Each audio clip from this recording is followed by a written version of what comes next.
हरिपुर गांव में दीपावली की रौनक थी। हर घर सज धज रहा था। कहीं रंगोली बन रही थी, कहीं घरों की छत पर लाइटें टिमटिमा रही थी। टीना नाम की लड़की अपनी माँ के साथ दिवाली के लिए बाजार से सामान लेने जाती है। तभी उसे कोने में बम पटाखे की दुकान दिखती है।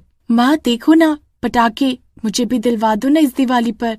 एक तो महंगाई इतनी बढ़ गई है, दिवाली का सामान लेने को पैसे नहीं मिल रहे, अब तुझे पटाखे भी चाहिए। दिवाली आई नहीं कि तुझे पटाखे का रट्टा लगाना शुरू हो जाता है। अब एक शब्द पटाखे का अपने मुंह से मत निकालना। ऐसा बोलकर उसकी माँ टीना को चुप करवा देती है और बाजार से दिवाली का सारा सामान खरीद कर घर आ जाती है। घर आकर टीना की माँ फटाफट अंदर चली जाती है क्योंकि उन्हें खाने की तैयारी भी करनी थी। वहीं एक तरफ जमीन पर बैठकर टीना धीमे धीमे रोने लगती है। उसके आसपास के बच्चे फुलझड़ी, पटाखे, बम, चक्री जलाकर दिवाली के त्योहार का आनंद ले रहे थे और इधर बेचारी टीना बस दुख भरी निगाहों से उन्हें देख ही सकती थी। क्यों भगवान जी, आपने मुझे इतना गरीब क्यों बनाया जो मैं दिवाली पर अपने मनपसंद पटाखे भी नहीं खरीद सकती। जब भी मम्मी को बोलो वो मना करती है। काश आपने हमें भी इतने पैसे दिए होते तो हम भी अपना साल भर का त्योहार धूमधाम से मना पाते। टहलते टहलते और अपनी किस्मत को कोसते हुए वो घर से दूर एक बगीचे में पहुंच जाती है। उसी बगीचे में एक पीपल का पेड़ था जिसमें चुड़ैल बैठा करती थी। उस दिन अकस्मात टीना चुड़ैल के समय पर ही वहां पहुंच गई। चुड़ैल टीना को रोता देखती है तो वो मन ही मन जोर जोर से हंसने लगती है। जिसकी मुझे तलाश थी वो खुद ही चलकर मेरे पास आ गया। क्यों न चलकर देखा जाए क्या हो सकता है इस बार। चुड़ैल पेड़ से नीचे उतरती है। फिर चुड़ैल भोली भाली और मासूम शक्ल बनाकर टीना के पास आती है। अरे क्या हुआ बेटा, तुम खुशी के त्योहार वाले दिन ऐसे क्यों रो रही हो? देखो सब कितने खुश हैं और एक तुम हो जो इस बगीचे में अकेले बैठकर रो रही हो। क्या हुआ मुझे बताओ, क्या पता मैं तुम्हारी कोई मदद कर सकूं। अरे आप तो चुड़ैल हैं, मुझे मारना नहीं, मुझे जाने दो, मुझे मारना नहीं। अरे नहीं बेटा, मैं कोई बुरी चुड़ैल नहीं हूँ। लोगों ने तो बस मुझे बदनाम कर रखा है। मैं भला तुम्हें क्यों मारूंगी? तुमने मेरा क्या बिगाड़ा है? अच्छा बताओ क्या हुआ, तुम उदास क्यों? टीना चुड़ैल की बातें सुनकर थोड़ा संभलती है और सिसकते हुए कहती है, दिवाली पर सब बच्चों के पास पटाखे हैं, बस मुझे छोड़कर। मेरी माँ ने मुझे एक बम नहीं दिलाया। हमारे पास उतने पैसे ही नहीं है कि खाने के अलावा कुछ और खरीद सके। अरे बस इतनी सी बात। अच्छा बता तुझे कौन सा बम चाहिए, मैं देती हूँ। सच में आप मुझे बम दिलाएंगी? हाँ बता तुझे कौन सा चाहिए, जो बोलेगी वही बम तुझे दूंगी। मुझे अनार बम चाहिए, वो भी बहुत बड़ा, जिसे देखकर मेरे सारे दोस्त हैरान रह जाएं। तो तुझे अनार बम चाहिए, मैं देती हूँ, पर ये साधारण अनार नहीं है। इसे जलाएगी तो पूरी दुनिया देखेगी। सच? आप मुझे दे सकती हैं, लेकिन मेरे पास पैसे नहीं है। अरे पगली, पैसे की जरूरत नहीं, ले पकड़। ये अनार पूरे गांव में सबसे बड़ा और सबसे तेज चमकने वाला है। जब इसे जलाएगी पूरा गांव देखेगा। इतना बोलकर चुड़ैल ने अपने झोले से एक बड़ा सा अनार बम निकाला। अनार काले रंग का था। ये तो बहुत अजीब लग रहा है, बाकी अनारों जैसा नहीं है और इसका रंग भी काला है।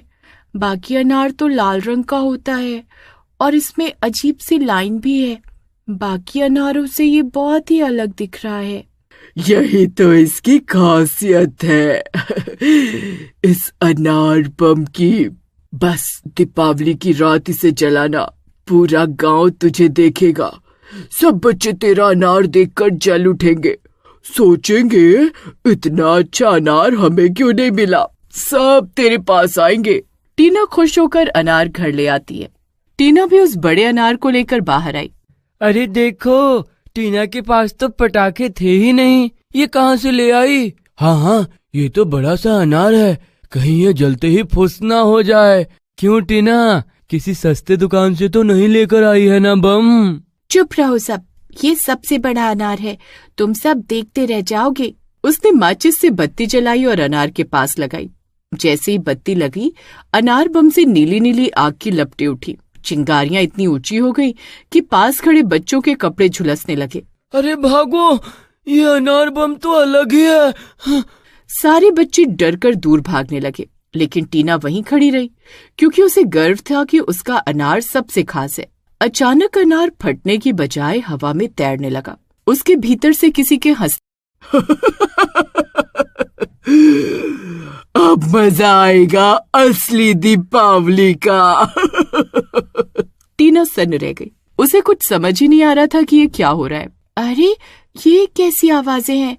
ये तो अनार बम सबसे खास था, पर ये तो कुछ रहस्यमयी माया लगती है। अनार हवा में घूमते घूमते फट गया, लेकिन उसमें से चिंगारी नहीं निकली, बल्कि धुएं के बीच से वही चुड़ैल असली रूप में निकल आई।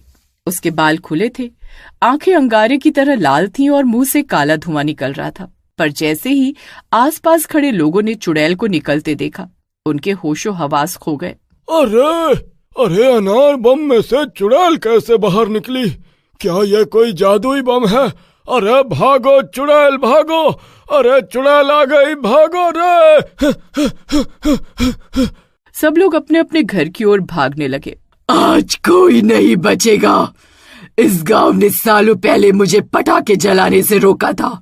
अब मैं हर घर को अनार की आग में जला दूंगी। वो अपने हाथ उठाती और हवा में नए नए अनार प्रकट हो जाते। वो अनार अपने आप जल उठते और घरों की छतों पर जाकर फटने लगते। बचाओ, कोई हमें बचाओ! अरे हमारे घर जल रहे हैं, कोई बचाओ हमें! ये कैसा आतंक आ गया हमारे गांव में? हाय रे, कोई तो बचाओ! एक और लोगों के घर जल रहे थे तो वहीं दूसरी ओर खुद लोग आग की लपटों में झुलस रहे थे। वहीं एक बच्ची आग के घेरे में फंसी हुई चिल्ला रही थी, मम्मी, मम्मी, पापा, मुझे बचाओ! लेकिन चुड़ैल लगातार हंस रही थी। इस बार दीपावली मेरी है, मौत की दीपावली। ये आतंक देख टीना रोते हुए अपनी माँ के पास भागी। माँ, मैंने बहुत बड़ी गलती कर दी। मेरी गलती की वजह से पूरा गांव भुगत रहा है। अब मैं क्या करूं? अरे क्या हो गया? तू रो क्यों रही है और ऐसी ऐसी बातें क्यों कर रही है? चुप होकर ठीक से बता। माँ, वो मैं बगीचे में एक चुड़ैल से मिली थी। चुड़ैल ने मुझे ये अनार दिया था, मैंने ही उसे जलाया। तुम बाहर देखो, मैंने सब तहस नहस कर दिया। अरे ना समझ, तुझे कितनी बार कहा था पटाखों के लिए जिद मत करना। अब देख, तेरे पटाखों की जिद के कारण पूरा गांव खतरे में है। माँ, अब क्या करे? वो चुड़ैल सबको मार देगी। वहीं दूसरी तरफ हाहाकार सुनकर गांव का बूढ़ा पुजारी दौड़ते हुए आया। उसके हाथ में गंगा जल से भरा लोटा था। डरो मत, यह चुड़ैल वर्षों पहले इसी पीपल के पेड़ से बंधी थी। दिवाली की रात इसके बंधन ढीले पड़ जाते हैं। आज इसने अनार बम का रूप लेकर खुद को आजाद किया है। अरे तो अब इसे कैसे रोका जाए? इसे इसके ही आग से हराना होगा। पुजारी ने हनुमान चालीसा पढ़ना शुरू किया। चुड़ैल गुस्से में चीखने लगी, चुप हो जा बुड्ढे, मैं इस गांव को राख कर दूंगी। अपनी बची कुची जिंदगी सुख में बिताना चाहता है तो चला जा यहाँ से, वरना मैं तुझे भी जलाकर राख कर दूंगी। भाग जा, अपनी जिंदगी प्यारी है तो। मैं इस गांव को तबाह नहीं होने दूंगा, फिर चाहे मेरी जान ही क्यों ना चली जाए। भगवान ने मुझे सेवा करने के लिए ही भेजा है इस धरती पर। मैं अपना फर्ज अच्छे से निभाऊंगा। मरना तो सभी को है, तो डर के क्यों मरे? पुजारी की बातें सुनकर चुड़ैल को गुस्सा आने लगा। उसने गुस्से में एक और विशाल अनार बनाया और पुजारी की ओर फेंक दिया। लेकिन पुजारी ने गंगा जल छिड़का और अनार बीच हवा में बुझ गया। फिर पुजारी ने चिल्लाकर कहा, हे हनुमान जी की शक्ति, इस दुष्ट को इसकी आग में ही भस्म कर दो। नहीं, नहीं, ये कैसे हो सकता है? मेरी आग, मेरी मौत, नहीं। उसका शरीर धुएं में बदलने लगा और कुछ ही पलों में वो जलकर राख हो गई। अरे बच गए, भगवान का लाख लाख शुक्रिया। पुजारी ने टीना के सिर पर हाथ रखा और कहा, बेटी याद रखो, लालच और जिद इंसान को हमेशा गलत राह पे ले जाती है। तूने चुड़ैल का अनार बम जलाकर सबको खतरे में डाल दिया। गांव वाले दीपावली की बची खुची रात भगवान का धन्यवाद करते रहे। उस दिन से हरिपुर गांव में लोग पटाखे कम और दीपक ज्यादा जलाने लगे, क्योंकि सबको याद था कि कहीं अनार बम जलाने वाली चुड़ैल फिर से लौट ना आए।